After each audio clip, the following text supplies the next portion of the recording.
ఈరోజు భారత ప్రజాతంత్ర యువజన సమైక్య డివైఎఫ్ఐ యాదాద్రి భువనగిరి జిల్లా కమిటీ ఆధ్వర్యంలో యాదాద్రి భువనగిరి జిల్లా వ్యాప్తంగా ఉన్నటువంటి రోడ్ల సమస్యల మీద జిల్లా కలెక్టర్ గారికి వినతి పత్రం ఇవ్వడం జరిగింది.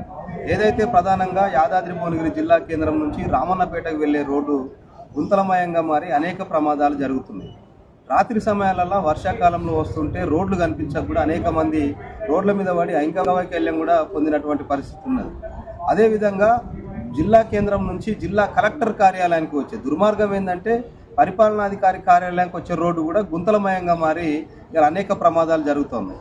అదేవిధంగా భువనగిరి నుంచి జగదేపూర్ రోడ్డు కూడా బ్రిడ్జి మీద గతంలో డివైఎఫ్ఐ ఆధ్వర్యంలో నిరసన కార్యక్రమాలు చేసినాం, వినతి పత్రాలు ఇచ్చినాం. అయినా కూడా అధికారులలో కానీ స్థానికంగా ఉన్నటువంటి శాసనసభ్యుల్లో ఎలాంటి చలనం లేదు. రోడ్ల మీద ఇలా ప్రయాణం చేస్తుంటే ప్రమాదాలు జరుగుతుంటే మరి అధికారులు ఏం చేస్తున్నట్టు, శాసనసభ్యులు ఏం చేస్తున్నట్టు అనేది సందర్భంగా మేము ప్రశ్నిస్తున్నాం. అయితే శాసనసభ్యులకు ఎట్లాగో సోయి లేదు. ఎందుకనంటే నియోజకవర్గ అభివృద్ధి, రోడ్ల పరిశీలన, రోడ్ల డెవలప్మెంట్ మీద ఎట్లాగో సోయి లేదు. లోకల్గా గెలిచినటువంటి ఎమ్మెల్యేలకు కానీ, లోకల్ ఉన్నటువంటి అధికారులకు కానీ. కనీసము రోడ్లు బాగుంటేనే మనుషుల ఆరోగ్యాలు బాగుంటాయి, ప్రయాణం సంతోషంగా సాగుతుంది. మరి రోడ్లే ఈ రకంగా తయారైతే ప్రజల యోగక్షేమాలు ఏ రకంగా చూస్తున్నారు మీరు అని చెప్పేసి సందర్భంగా మేము ప్రశ్నించదలుచుకున్నాం.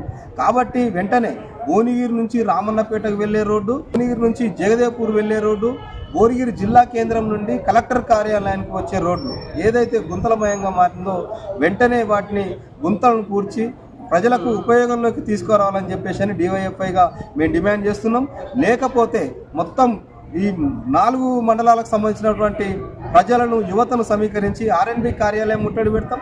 అయినా స్పందించకపోతే కలెక్టర్ కార్యాలయం ముందు పెద్ద ఎత్తున ధర్నా కూడా డివైఎఫ్ఐ ఆధ్వర్యంలో నిర్వహిస్తామని చెప్పేసి సందర్భంగా డిమాండ్ చేస్తూ ఉన్నాం.